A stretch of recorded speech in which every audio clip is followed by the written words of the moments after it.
Ladies and gentlemen, whoops! That's not the elegant we want. That's the elegant we want. Ladies and gentlemen, welcome Hey. to TLS3 round of 16, Group D, the final group of the round of 16. Today we will find out the last two players to advance to the round of 8. I'm Salem. Yep. With me as always is Elegant. Yes, indeed. Not quite as with you as last night, unfortunately. We, as you may notice, have moved back through time and space. It's normalized itself. The anomalies have straightened out, and we're once again separated. But that won't diminish the quality of the cast, of course, because tonight's games are going to be as great as ever. TerrOr, Rams, Doty, and eOnzErG promising to shape up some great games for us.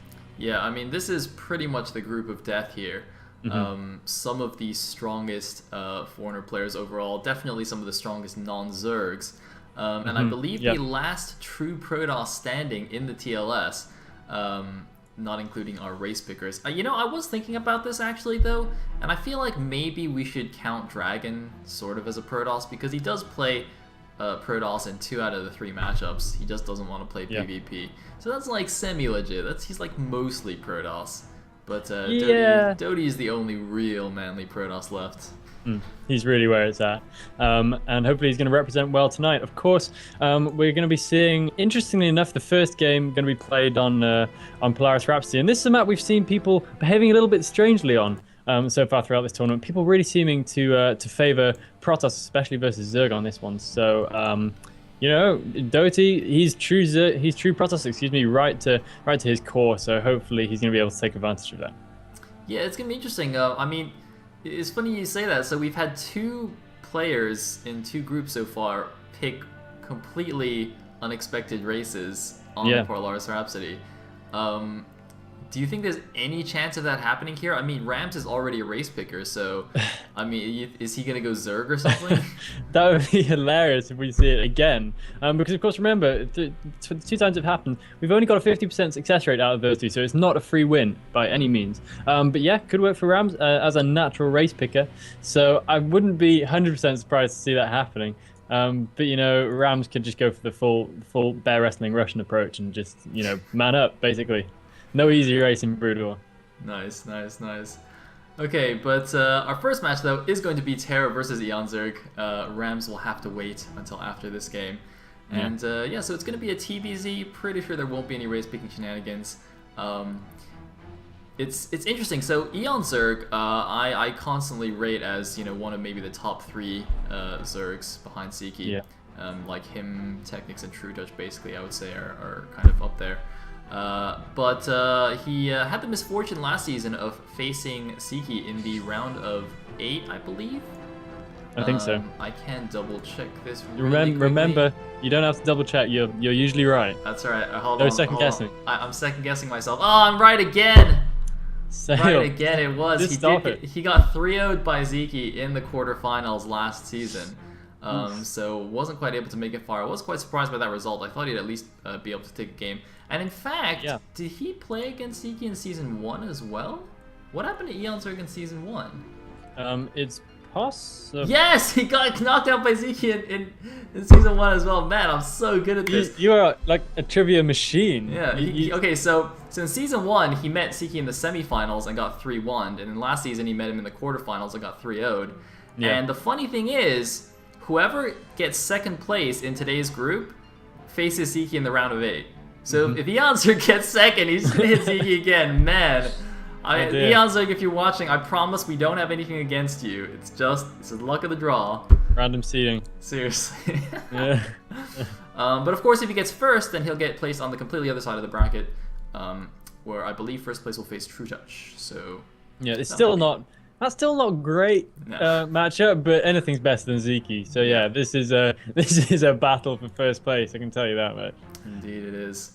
So all right, who are you gonna pick, Elegant? TerrOr or eOnzErG? Who's gonna take game 1?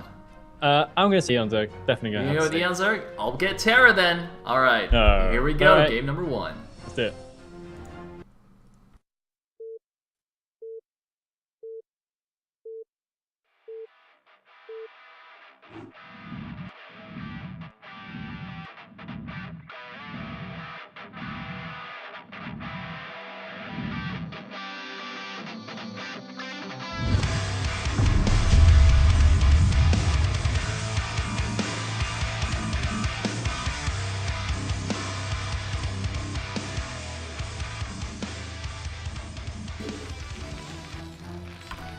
here we go into game number 1 at the top left position as the white Terran. We have lag-free Terror.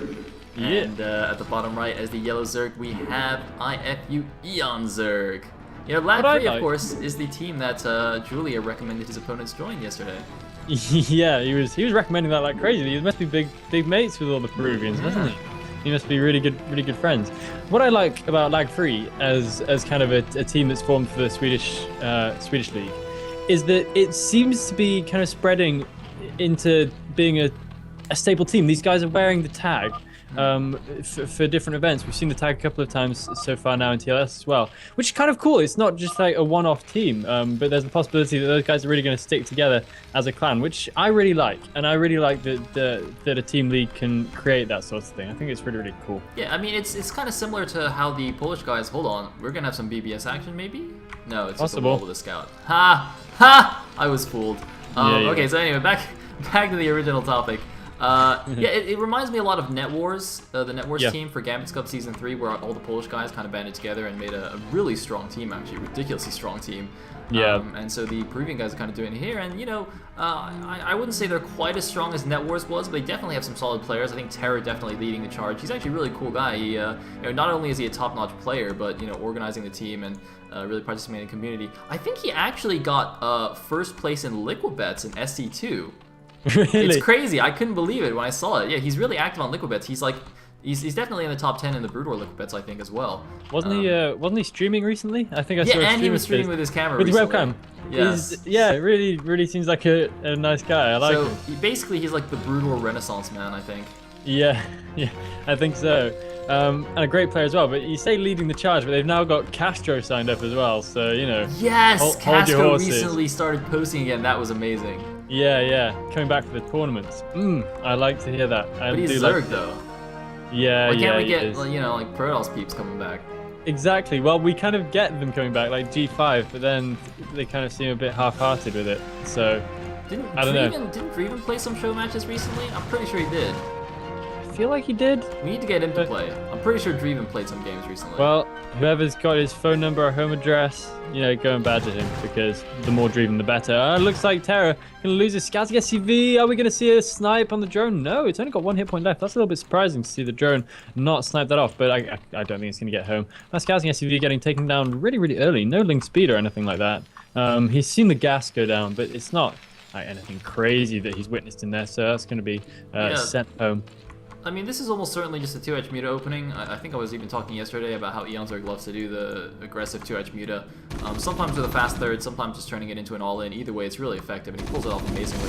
And unfortunately for Terror, this is apparently not a tight wall at all. I didn't think this was. I forgot to point it out earlier, but this seems pretty dubious, and so... It seemed like he knew it wasn't going to be tight. Well, he must have known it wasn't going to be tight, but he thought he could kind of block it with one SCV, and yeah, that didn't really work out for him very well. He's got 3 linked in his mineral line right now. Not as bad for Terran as it is for other guys. Their workers are, of course, a little bit stronger, and with a disadvantage, they do not replenish health unless you repair them. So it should be a little bit easier to flush out, but even still, he's not microing exactly carefully. He does finally manage to get a good drill. Oh, suddenly losing 2 SCVs right there, though, and that's done some significant economic damage, forcing a lot of lost mining time, and straight away, Terror really going to be on the back foot. Yeah, that was a pretty severe hit to TerrOr right off the bat. I mean, the thing that makes it worse is that he even made a bunker before the command center. So he was in like uber defense mode, and he still got owned by the initial lings. I don't really see why though, because he saw there was no link speed. He knew that wasn't happening, and he saw the exact counts of lings. I'm surprised he felt like he needed that bunker so early on. I mean, it's a bunker plus like a semi-wall. I mean, it's like. He's so scared of eOnzErG's early aggression right now, and you know, I mean, it's not completely unjustified. eOnzErG does, you know, play a very aggressive ZVT style. Oh, catching the Overlord. I mean, he caught the Overlord. Sorry, go on. Well, I mean, this is something I would expect to see, you know, maybe against South Park, and that's about it. Yeah. Wait a minute! I just realized what's going on. Maybe because Terra's been practicing so much with his lag-free teammates, and we all know how Peruvian Zergs play. This is like the actual natural response, right? Maybe he's just been conditioned now to expect, you know, early speedlings. Yeah, maybe. That's actually quite a good, fairly solid theory. We do have a 2-hatch muta build coming in from eOnzErG. So this is quite heavy stuff. And I'm pretty sure you'll have seen this quite a lot against the lag-free guys as well. eOnzErG not mining top efficiency at the natural though. You need an extra drone to mine top efficiency on this map, which is a little bit strange I find. So he might find he's a bit short on gas because of that, but he is stacking up larvae ready for the first bout of Nucleus. TerrOr gets a full scout up though, which is really nice. So we should be able to prepare. We already have the eBay underway. We already have a factory on the way as well. So TerrOr in classic TLS style right here. That's in a really bad place though. It's so far away from his mineral lines. Like the mutas will be able to camp this really easily, and he'll have to just build a million more turrets to cover it. Like I don't understand how is this turret coverage is supposed to work. Like these turrets are spread out. You're supposed to build turrets in pairs against mutas, but he's like. I'm a little bit concerned. I mean, I presume he'll just make 2 more next to each of these as well. But you can see he's having to build lots of turrets. He has to cover the back of the minerals, the natural minerals as well, and it's going to cost him quite a bit. I mean, I don't know why he didn't just build a factory closer to the main. Yeah, because the thing is, people have discovered a fairly long time ago that instead of building a tight perimeter, it's better just to defend the things you need to defend. So build the things you need to defend close together, and then you're able to save on missile turrets. So a little bit of an odd decision to build the factory all the way out there. But he is making plenty of missile turrets, so he should be safe since he's only against a 2-hatch muta build. But even so, not ideal, I don't think. Yeah, so he has both of them in pairs as I suggested. It looks like it's actually going to be enough. Oh man, that's a lot the of best hits. token for Eon. These turrets are actually covering each other. One thing I can think of why he might have wanted to do this actually is he does want to kind of cover the ramp area, the top of the ramp. That can be a vulnerability, so maybe that's partly why he decided to just push out like this anyway. Oh no! Actually, man, eOnzErG is taking a lot of turret hits while going in here. eOnzErG not even stacking the mutas perfectly here, so yeah, not doing a great job. And I gotta say, even though I was kind of questioning the turret coverage, it actually seems really good. These 2 turrets behind the natural look really strange, but it's working out. Yeah, I'm surprised he stayed so long in that gap right there and tried to hit the natural when he could have gone into the main. Could have got a really nice position on the main mineral line right there. He could have just flown straight in. We have a little bit of aggression coming in the front though, and this is where you need a marine count, and he doesn't really have a significant marine count because he's gone straight to factory, and this could be really worrying actually. He needs to get a mass repair down on that bunker right away, otherwise he's going to be in serious trouble. Looks like he is just about going to hold though, and eOnzErG is going to be pushed back. TerrOr with a nice repair on the bunker there to save it. And eOnzErG has lost so many mutas so far this game, and that is really bad if you're doing a 2-hatch muta build. You can see here how committed he was to that, but he has already switched, in fact, out of the mutas, so he's gone to Hydralis. But I don't know if I like that because he really isn't making the most of his tech there that he's invested in so early. This is actually really interesting. Vulture speed is already finished, so this speed bolt is going to run all the way down here. It's going to see the Hydras coming out already. It's going to know the switch has happened. It's even going to get into the main unless the Hydras actually just let it straight in here. So this Vulture being really awesome for TerrOr, who is also going straight pure mech behind this, which is very interesting. And you know what? I think this is actually a pretty solid map for it. Polaris Rhapsody is actually sort of similar to Destination. You know, it doesn't have a gigantic open middle. It's kind of got 3 paths down the middle. That you can take with like various ramps and high ground areas. So, you know, if you can pull off a solid mech push, it'll be good. And look at this, TerrOr immediately building a second bunker because he knows the threat of lurkers are incoming, so he should be pretty well prepared here. He actually doesn't have enough Marines to fill both bunkers, but, you know, they'll mainly be there to help absorb damage and let his Goliaths shoot from behind them.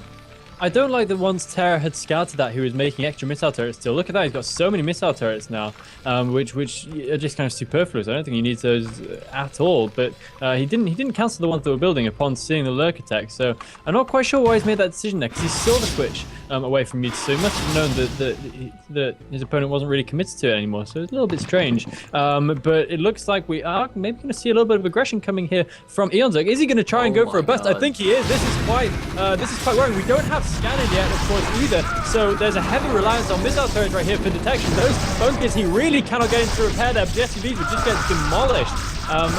And I really wish he had a missile turret a little bit further forward so he could have got some extra hits off on those lurkers. The only siege tank now is running the risk of getting taken down by lurkers. Are they in missile turret range? I think they just about are. The siege tank getting taken down. There is another one up on the high ground. This may just be all right for TerrOr, but there is more stuff coming in. eOnzErG pouring in lings. Maybe a little bit early for a big ling switch, but he needs to try and reinforce as quickly as possible. The missile turret in natural goes down. And now those lurkers are home free. There is no detection at this point. Yeah, eOnzErG has actually turned this build into sort of a semi-all-in. He's you know, he's taking down the natural. Well, he hasn't killed the command center, but you know, he's sending out more links. He actually just hasn't made a round of drones though, so it looks like he's content with just forcing the lift on the natural. And I guess he knew that with all these siege tanks here, he couldn't actually kill his opponent outright. So he's gonna lose those last couple of lurkers at the front. He still has a decent number of Zerglings though, and so these tanks are gonna be a little bit vulnerable. But the Goliaths should be pretty good though. Goliaths with their base 1 armor and you know, really high HP are actually pretty decent against just these Zerglings and he micros him a little bit. Yeah, you can see he's doing a decent job here. He does lose a couple of Goliaths, gonna keep that last one alive, probably trying to repair that guy. But TerrOr's gonna hold and start mining in from his natural. He doesn't have that many SCVs though. I noticed he did lose quite a bit actually in the initial Muta attack. So saturation isn't perfect, but it's still 2 base against 2 base, so he's still in pretty good shape. Yeah, he's looking nice. We are going to see eOnzErG try and take that bottom left double gas base. We've seen so far, actually, that the double gas, even your own double gas, can be really, really hard to hang on to. So I think that's a brave choice when he's actually so far kind of in the red in terms of his units. He's lost everything he's made. This is awesome. Oh, so we have. And I like this, actually. I like this because he's going to be fighting against relatively low numbers of units. So I think this can actually work out really, really well. Yeah, this is crazy. It's quite interesting to see him do this, even though eOnzErG made what seemed like a fast lurker switch, except eOnzErG has now also switched back into Mutas. Both players just playing some sick tech switching mind games here. And I think TerrOr's getting the better of it, because this is exactly what you want to see when you're going biomech. For Goliaths. I mean, that's like the perfect counter to Mutas. So, yeah, these Mutas are coming here. Oh my god, what is eOnzErG doing? Why is he even staying here? He saw all the things and he stayed to kill another Goliath. He's actually run into the man. Now, he's actually seen the back switch into bio, so he knows what's coming, but doesn't even matter at this point. His Mutas are sort of committed here in the main. How are they even going to escape? Looks like he's going to try and do as much damage as possible. I don't see how he's going to get out of this with any Mutas left. Oh man, taking a lot of Goliath fire on the way out. Remember, there's still turrets here as well, just eating so much turret fire. He's going to lose another Muta. No, barely keeping that last one alive. That was not great for eOnzErG. He did manage to do some more decent economic damage, and he's kind of keeping Terror limited, but I don't know if it's going to be enough. But eOnzErG just needs to kind of keep doing decent damage for a while and not investing too many mutas each time. That was maybe a little bit steep, even for the amount of damage he did actually manage to do. He's getting +1 carapace for them. Yeah, he's getting +1 carapace for them, so he is, you know, he's still really quite committed to this, and he's still popping out more mutas as he goes along. So he's not showing any signs of, you know, switching back out. And actually, he's basically completely demolished all the SCVs of natural expansion. Terror's saturation is just so low at this point. Fortunately for him, he does have barracks up, so he can kind of switch into a more bio-orientated composition if he wants to, because it's much, much cheaper. We got an interception on the drone transfer, though. I like that. Only 3 drones, though. Fortunately for eOnzErG, it wasn't a ton of drones that he's going to lose here. I think he did send a couple of mutas over to kind of avoid this kind of thing. He's actually sending the rest of the mutas in now, but these are speed vultures, so it's going to be very difficult to catch these guys. They are the fastest unit in the game, and looks like he's doing an attack here. A medic marine attack going down to the bottom left, a very small force, but if he just stims and targets the hatchery, he might be able to kill it at the cost of that attack. And look at this, the vultures just run into the main base. Oh my goodness, speed vultures are just absolutely ridiculous. Oh man, unfortunately not getting the good targets down. Yeah, that's a little bit unfortunate, but here's the attack at the bottom left. Yeah, I think that was already a bonus for the vultures, and the attack goes into the bottom left. We have a group of marines here, and they're definitely going to be able to take down the hatchery if he targets it. Help is too far away for eOnzErG at this point, and that's exactly what I mean. This double gas just seems to be the first thing to go when any kind of aggression seems to roll out. Oh man, nice snipe here for Terror. Looks like there's a lot of mutas though. They do have +1 carapace, cleaning up that bioforce easy, but that also tips off Terror to what the unit composition he's going to be facing. Now he knows he's facing a predominantly muta force. I don't know why eOnzErG is continuing to go for this, even though he saw the Marines. Okay, looks like he is making a few more lurkers now, but this kind of like mass muta kind of muscle style should really only be played against pure mech. If the guy's going biomech, this is really not very efficient against it. Now, having said that, eOnzErG's just been so aggressive and doing a decent amount of damage that he has kind of kept the army count, you know, limited for the Terran. But still, I think this is going to be problematic once there is a straight-up engagement. Yeah, I think you're exactly right. Mutas go in once again, and they're doing some more decent damage, but their days are really numbered at this point for this kind of harassment. There are a lot of Goliaths in there, a fair number of Marines as well, but oh, look at that, they're still going in, grabbing another SCV kill, taking down another missile turret, and he's going to try and use the high ground to his advantage right there, but the Goliaths are just too many at this point, even with the high ground advantage. You're going to have to pull back. and kind of regroup himself a little bit. That third base going up once again at the double gas position. He is not going to let that go.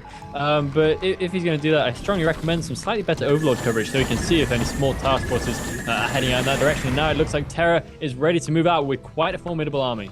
Yeah, I mean, you know, just look at this. This is the perfect composition for anti-Muta. The Goliaths have the insane range, and the Marines have the insane DPS. I mean, there's nothing really the Mutas can do against this at all. He really needs some other units here. The composition is just incorrect. Fortunately for him, he can, you know, at least block these narrow bridges with his lurkers. He also only got one on this side, though, unless it's stacked, so it's not really going to be that effective anyway. In the meantime, looks like I got some random SCVs just scouting around for TerrOr, making sure there's no additional hidden bases. I guess he assumes that this bottom left base is going to come back up here. But yeah, the time to move out is going to be soon here. And he's got plenty of plastic paths to go around as well. He doesn't need to go across the bridges either. Nope, and that's a nice advantage of this map. You can kind of limit this. Oh man, we're just going to have a huge counter though, Elegant. So we are. This isn't, well, I was about to say it's not huge, but suddenly looking at that Muta group, it might actually be fairly huge. The shadow is dark underneath those Mutas, which means that there is actually a hell of a lot of them. I think he's got actually more than one control group. And here we go. We have very little defense at the front door for TerrOr. There is one bunker. He's going to be able to land a few shots. He's doing the drilling action, but that's not going to be very good once those lurkers get buried down. He's surprised many of the SCVs going to make it out alive. The Mutas eating a lot of missile turret hits. They do take out the siege tanks on the high ground, and that's very, very important. And now once again, we have lurkers in the natural, but it looks like TerrOr is just going to kind of abandon that, try and hold the top of his ground from counterattack. I don't know if he's going to be able to hold on to that. We have a lot of lurkers still in there, taking out the moves at the top of the ramp. He may just be able to hold though, and this counterattack could be crucial. Yeah, I mean, he turned back for a split second there when the attack went in, but then he changed his mind and turned around again and decided to just go for the counter all in. I don't know if that's the best idea here. He's essentially committing to having to do an insane amount of damage with this army, but he's facing a good amount of reinforcements from eOnzErG. It's going to be an insane battle here. It looks like TerrOr has held his main, and here we go. How much damage can he do? He's got a micro perfectly against the lurkers. The Goliaths will help a lot because they have such good range against the lurkers. They won't take much splash damage, but he's not really spreading out his Marines a lot. He's just going for it, but he's taking out almost all of the lurkers here. Can TerrOr break through? He's got a handful of units left, maybe a control group of fighting units, plus his medics, but oh my god, he's got no more detection, and he has to pull back. Yeah, losing the natural expansion has really hurt him in every regard right there. It's made his attack toothless at this point, but he can still push down towards the bottom left-hand corner with this small force. It's not over yet, but his force has dwindled so massively during that attack. The Mutas and the Lurkers really did their job fairly well. He's getting his natural expansion back up now. If he can limit this bottom left-hand base, he may still be in a playable position, but if he can't stop this left-hand base from happening, I think he's going to find himself in a position that's just too hard to row back from. And here we have the Zerg coming down off the high ground as well. TerrOr needs to move back into a more favorable engagement position. That choke point is not going to go well for him. He's doing what he can in there with his Marines and one single Goliath. That is really not going to be enough. He's going to have to pull back. The attack is done, and TerrOr is once again just reduced to sort of dwindling main base, although the natural expansion is back up. Yeah, TerrOr looks pretty dead at this point. He basically, by not pulling his units back to defend, committed to a counter, committed to the counter all-in and did not do anything. So yeah, I mean, he's down. If he's 59 supply against 72, eOnzErG's held his double gas. It was a pretty strange choice to me because his army wasn't that far away from his natural when he saw the attack go in. It was literally down here by the mineral only. So his army was still closer to his natural than it was to his opponent's base. So I don't know why he committed there. Normally you only commit to the counter all-in if your army is already more than halfway across the map, so it doesn't make sense to come back. So I don't know why he wouldn't come back to defend that easily, crush the army, and then go for the big counterattack. Yep, it didn't really seem necessary at all. It was like one of those weird sort of sudden decisions when you think, but God, I can win by doing this, so then you do it, and then think, kind of, what was I thinking a little bit afterwards? And that seems like a bit of a mistake. Excuse me, from TerrOr, just not quite having the time to think through it. But of course, Brood War often does hinge on these split-second decisions, and that can very easily go wrong in the way that we saw right there. And now he's in trouble. He's putting out a decent force again. Maybe he kind of has one more bite at taking out that bottom left-hand corner base, but it's not going to be easy. There's a decent contingent of lurkers down there, but we still don't have any hive tech yet. So the Zerg could easily get caught in one bad engagement and suddenly be back on the ropes. Yeah, but I mean, eOnzErG has such a nice supply lead that I can't imagine any kind of attack TerrOr does right now is going to be that effective. Are these turrets burning? They're actually burning.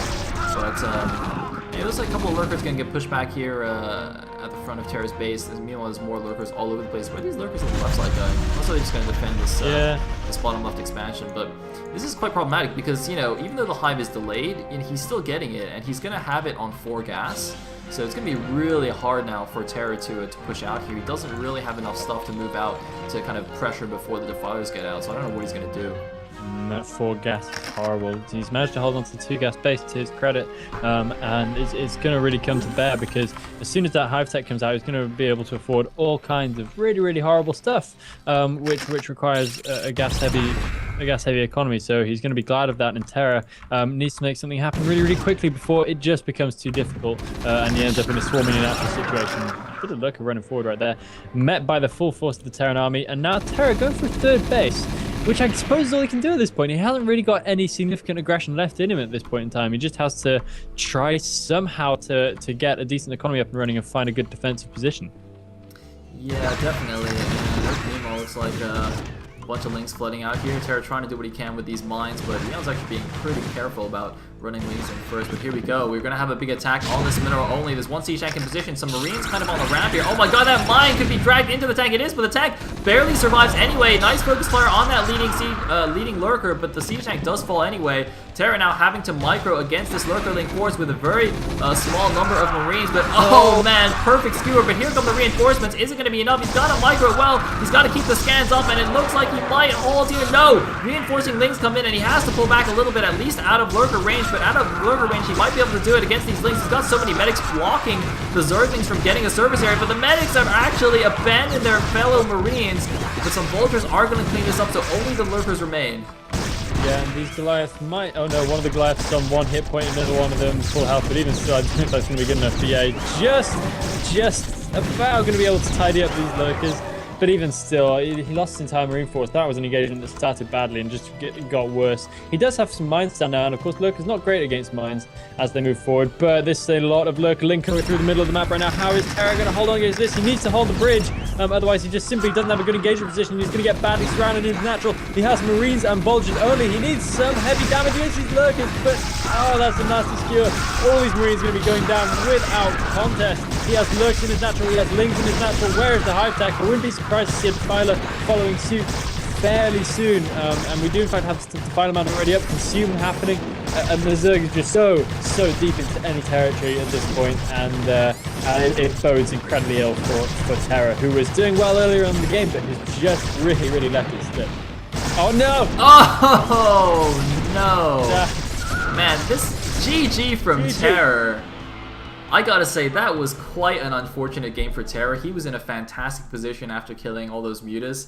I mean, well, maybe we're overvaluing it a little bit. His SCV count wasn't that high, but I'd say he definitely had an advantage until eOnzErG did that awesome, backstab with his army, and then Terror kind of stuck in the middle of the map. He wasn't sure what to do for a second, changed his mind, and then went for the counterattack, and that was not the correct decision. Yeah. It was strange. I think Terra might have been a little bit skewed there because he knew he would have an army advantage at that point, and so it kind of tricked him into thinking I can actually go and kill the Zerg now. Whereas Zerg, maybe not the strongest kind of defensive player, maybe not as strong as Terran, but even so, when they want to, they can really sort of trick in. So I think maybe he thought he was a little bit in more of a commanding position than he was in terms of army superiority. Whereas it could have allowed him to easily defend against a relatively small backstab, but it wasn't really enough to be the finishing blow. I think another key thing there is that by losing that natural comsat very quickly, he ran out of scans halfway through the attack. Horrible. So I think actually if he had like one more scan there, he might have even pushed into the natural and maybe killed some drones. But because he didn't have it, he had to pull back with still a few units left over. So that did not go well. But that's alright, he's just going to go on to the losers match. eOnzErG will go on to the winners match, and coming up after the break will be a PvT between Dodie and Rams. Don't go anywhere.